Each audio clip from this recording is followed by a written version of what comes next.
प्रिय विद्यार्थियों, नमस्कार। दिशा पब्लिक स्कूल यूट्यूब चैनल पर आपका हार्दिक स्वागत है। दिशा पब्लिक स्कूल आपके लिए लेकर हाजिर होता है क्लास नवोदय की। तो प्रिय विद्यार्थियों, आप नवोदय की क्लास अवश्य देखें, क्योंकि जो भी मैं पाठ लेके आता हूँ वो पिछली भर्तियों में आए हुए प्रश्न होते हैं, उसी जैसे प्रश्न आने की पूरी संभावना रहती है। तो आज हम अनुच्छेद करेंगे, हिंदी का पाठ करते हैं। अनुच्छेद 3, 2 अनुच्छेद इससे पहले हमने कर लिया है। आज हिंदी का पाठ में अनुच्छेद 3 देखते हैं क्या लिखा गया है, इसको आराम से पढ़ते हैं। बुद्ध ने, महात्मा बुद्ध की बात कर रहे हैं कि बुद्ध ने शिक्षा दी कि यह जीवन दुखों और कष्टों से भरा हुआ है, कि यह जीवन क्या है, दुखों और कष्टों से भरा हुआ है। और ऐसा हमारी इच्छा और लालसाओं के कारण होता है। किसके कारण होता है? इच्छा और लालसाओं के कारण होता है। कभी कभी हम जो चाहते हैं वह प्राप्त कर लेने के बाद भी संतुष्ट नहीं होते। यानी कई बार क्या है, हम जो पैसा कमाते हैं, मेहनत से कमाते हैं, चाहे कैसे भी कमाते हो, तो पैसा हमारे जेब में आ जाता है, फिर हम उससे भी संतुष्ट नहीं होते। कहते हैं कि 100 की जगह अगर 150 रुपए होता तो अच्छा होता, 500 आते हैं, कहते हैं 1000 रुपए कमाते तो और अच्छा रहता। यानी हम संतुष्ट नहीं होते हैं, कि ऐसा हमारी इच्छा और लालसाओं के कारण होता है। कभी कभी हम चाहते हैं कि वह प्राप्त कर लेने के बाद भी संतुष्ट नहीं होते एवं और अधिक वस्तुओं को पाने की इच्छा लगती है। यानी कहते हैं कि हम और इकट्ठा कर लें, और इकट्ठा कर ले, हम धनवान बन जाए। धनवान बनने के बाद कहेंगे हमारे पास गाड़ी होनी चाहिए, गाड़ी के बाद में बस होनी चाहिए, ट्रक होनी चाहिए, इससे लालसाएं होती रहती है। तो क्या इंसान है वो संतुष्ट नहीं होता। तो ये भगवान बुद्ध ने बहुत अच्छी बात कही है। बुद्ध ने इस लिप्सा को जन्हा या तृष्णा कहा। क्या कहा? जन्हा या तृष्णा कहा है। बुद्ध ने शिक्षा दी कि आत्म संयम अपनाकर हम ऐसी लालसा से मुक्ति पा सकते हैं। महात्मा बुद्ध ने क्या कहा कि आत्म संयम अपनाकर, यानी हमारे हृदय को ऐसा कठोर कर लेंगे कि हमको जितना मिला है उतना ही अच्छा है, वो हमें बहुत मिल चुका है, हम इनसे संतुष्ट हैं। क्या है कि बुद्ध ने शिक्षा दी कि आत्म संयम अपनाकर हम ऐसी लालसा से मुक्ति पा सकते हैं। क्या पा सकते हैं? मुक्ति पा सकते हैं। अब हमारे यहाँ से प्रश्न शुरू होते हैं। नवोदय में जो भी प्रश्न आते हैं वो क्या है, इस तरीके से हिंदी के अनुच्छेद होंगे। उसके बाद हमारे पास ऐसे प्रश्न दिए होंगे जो इस अनुच्छेद में से हमें देखकर हल करने होते हैं। 1-2 प्रश्न वैसे क्रिया के पूछ सकते हैं, कारक के पूछ सकते हैं, और संधि के पूछ सकते हैं, विशेषण के पूछ सकते हैं, सर्वनाम के पूछ सकते हैं। एक आधा प्रश्न ऐसा पूछा जाएगा और बाकी 3 या 4 प्रश्न इस पैराग्राफ से पूछा जाएगा। अब पहला प्रश्न शुरू करते हैं। बुद्ध ने शिक्षा दी कि, पहला प्रश्न है कि बुद्ध ने शिक्षा दी जीवन में जीवन सुख और सम्मान से भरा हुआ है।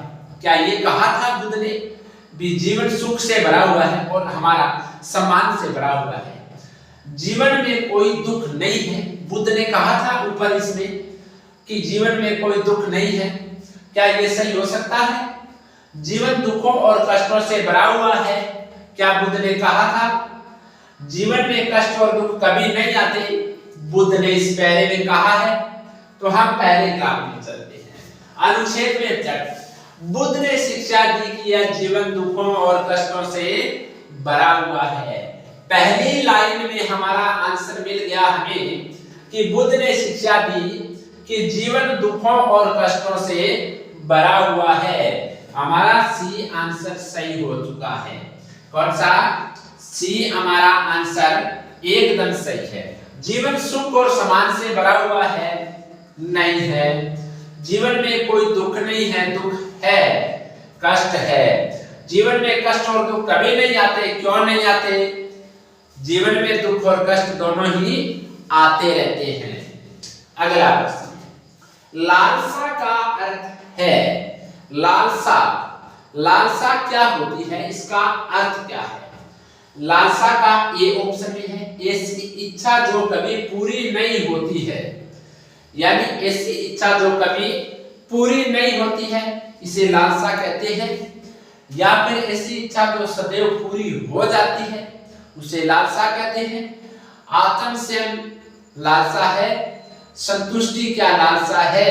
देखिए, संतुष्टि तो जब होती है कि हम मन बना लेते हैं कि हमारे पास आज जितना पैसा आया है उतना बहुत अच्छा है, सही है और सही जगह लगाएंगे, ये तो है एक संतुष्टि है। आत्मसंयम, आत्मसंयम, आत्मसंयम क्या होता है कि मन को कठोर करना भी हम इतना ही कमाएंगे, ये हमारी आत्मसंयम है, भी हमें शांति है इतना ही कमाना है। ऐसी इच्छा जो सदैव पूरी हो जाती है लालसा होती है, वो लालसा नहीं हो, यानी ऐसी इच्छा जो सदैव पूरी हो जाती है, पूरी होने पर तो फिर संतुष्टि होगी भी हमारी इच्छा की पूरी हो चुकी है। ऐसी इच्छा जो कभी पूरी नहीं हो, क्या है, कभी पूरी नहीं हो, इससे आदमी को क्या है, लालसा ही लालसा रहती है। जिसकी इच्छा पूरी नहीं हो वो कमाता जाता है, कमाता जाता है, कमाता जाता है, फिर बुढ़ापा आ जाता है और वो ऊपर चला जाता है। तो ऐसी इच्छा जो कभी पूरी नहीं हो क्या है, लालसा है। लालसा का अर्थ है ऐसी इच्छा जो कभी पूरी नहीं होती, उसको व्यक्ति को लालसा रहती है। अगला प्रश्न, बुद्ध ने लिप्सा को कहा, बुद्ध ने लिप्सा को क्या कहा? ये देखिए, ऐसी हमारी इच्छा और लालसाओं के कारण होता है क्या, कि जीवन दुख और कष्टों से भरा हुआ है, यानी वह प्राप्त कर लेते हैं, यानी कभी कभी हम जो चाहते हैं वह प्राप्त कर लेने के बाद संतुष्ट नहीं होते, यही तो लालसा है, यानी ऐसी इच्छा जो कभी पूरी नहीं हो, यह लालसा है। दूसरा प्रश्न था ये, यहाँ पर ये हमारा पहला प्रश्न मिल गया था और ये दूसरा प्रश्न यहाँ से मिल गया था। बुद्ध ने लिप्सा को क्या कहा है, यानी लिप्सा जन्म या तृष्णा, क्या कहा, तृष्णा। अब देखिए, बुद्ध ने लिप्सा को संतुष्टि कहा है, नहीं कहा, आत्मसंयम नहीं, तृष्णा, तृष्णा कहा है। लिप्सा को तो तृष्णा कहा है, एकदम सही आंसर है, कष्ट नहीं कहा। अगला प्रश्न चलते हैं, लालसा से मुक्ति पा सकते हैं, लालसा से मुक्ति कब पा सकते हैं? अब देखिए, आत्मसंयम अपनाकर पा सकते हैं, या तृष्णाओं को जागृत करके पा सकते हैं, या लालसा के बल से, या कष्ट सहकर। देखिए, लालसा से मुक्ति कब पा सकते हैं? देखिए कि बुद्ध ने शिक्षा दी कि आत्मसंयम अपनाकर, आत्मसंयम अपनाकर हम ऐसी लालसा से मुक्ति पा सकते हैं। तो आत्मसंयम अपनाकर, ये ऑप्शन हमारा सही है कि आत्मसंयम अपनाकर हम लालसा से मुक्ति पा सकते हैं, ये हमारा ए नंबर पर आंसर है। पांचवा प्रश्न है, इच्छा का विलोम शब्द होगा, बहुत ही अच्छा प्रश्न है। इच्छा का विलोम शब्द है, इच्छा का अनिच्छा, अइच्छा, दुइच्छा और अनैच्छिक। इच्छा वह है, यानी इच्छा हमें कोई चीज की इच्छा है, और इच्छा का उल्टा हो गया विलोम शब्द अनिच्छा, अनिच्छा मतलब में इच्छा नहीं है, अनिच्छा होती है। ए हमारा आंसर करेक्ट हो गया है। तो प्रिय विद्यार्थियों, आप इस क्लास का आराम से अध्ययन करें।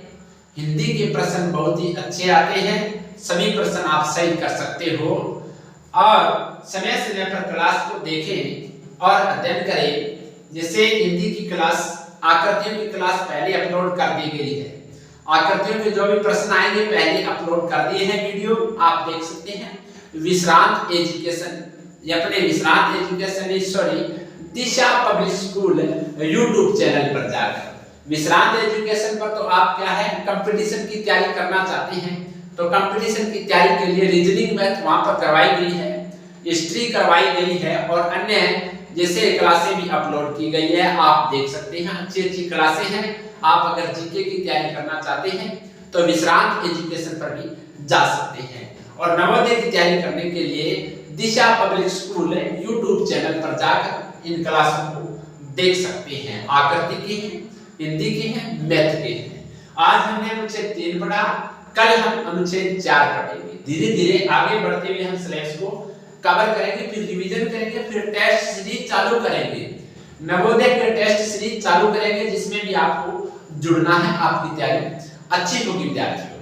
तो विद्यार्थियों, आपका दिन शुभ रहे। अब हम अगली क्लास में मिलेंगे। इस क्लास को यही विराम देते हैं। तब तक जय हिंद, धन्यवाद।